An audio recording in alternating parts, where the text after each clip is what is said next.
2월 6일 현안 브리핑 하도록 하겠습니다. 오늘 3개의 아이템입니다. 첫 번째, 황교안 권한대행은 특검의 청와대 압수수색에 협조하라.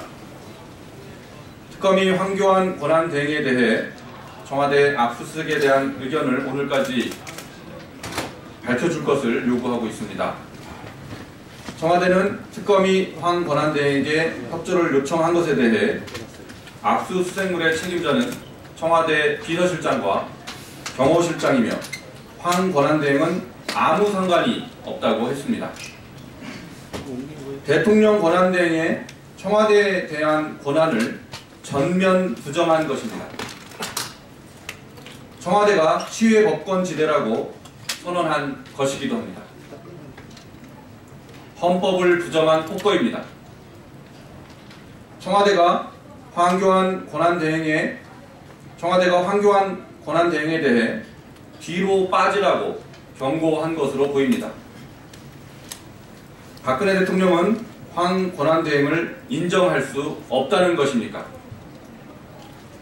황 권한대행은 청와대가 치외법권의 성역이라는 주장에 대해 본인의 입장을 밝혀야 할 것입니다.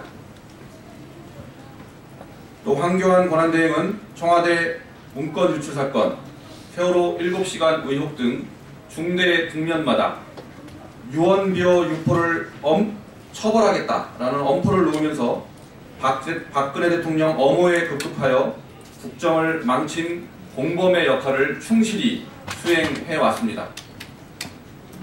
황교안 권한대행이 과거의 잘못을 조금이나마 씻을 기회를 놓치지 않기를 바랍니다.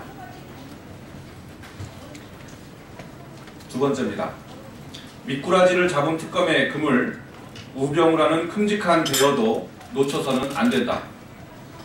특검이 이번 주 우병우 전 수석을 소환할 예정이라고 합니다. 청와대 민정수석으로서 박근혜 최순실의 국정농단에 협조하여 문체부 등의 인사권을 휘두른 혐의를 받고 있습니다. 또한 우 전 수석은 아들의 꽃보직 의혹을 조사하려 했던 이석수 특별감찰관의 직무를 방해한 의혹까지 사고 있습니다. 작년 국정감사에서 우 전 수석의 아들을 운전병으로 선발한 경찰 간부가 코너링이 좋다라는 이유를 대 국민들의 공분을 사고 경찰의 망신을 자초한 사실이 있습니다. 그러나 그 이후 검찰 수사에서는 청탁을 받았다라고 진술했다가 이번 특검 수사에서는 사실 추천 방식으로 선발한 것이라고 해서 계속 말을 바꾸고 있습니다.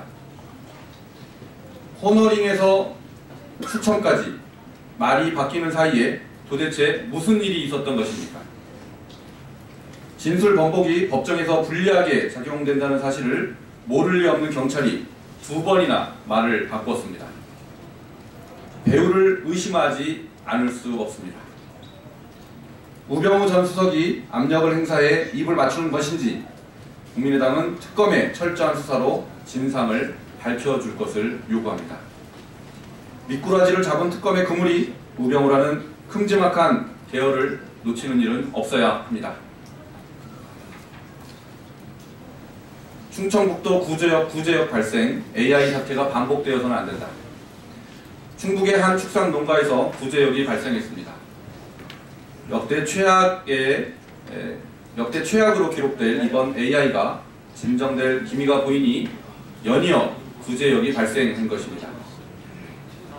농식품부를 비롯한 관련 부처는 구제역이 퍼지지 않도록 최선을 다해야 합니다. AI에 이어 구제역까지 퍼진다면 이번 겨울은 우리 농가들에게 최악의 겨울이 될 것입니다. 양계 농가에 발생한 피해가 축산 농가에서도 반복되어서는 절대 안 됩니다. 농식품부는 살처분과 함께 주변 농가에 대한 이동 제한 조치를 내렸다고 하지만 AI가 됐던 구제역이 됐든 전염병이 확인되면 그제서야 뒤따라가는 방식의 방역으로는 한계가 있을 수밖에 없습니다. 지난번 일본 정부의 AI 대처처럼 정부는 위기 단계를 최고로 올리고 전국적인 대처에 나서야 합니다. 정부의 방역 개선 약속이 입에 발린 말이었는지 진실이었는지는 이번 구제역 대응을 통해 밝혀질 것입니다. 이상입니다.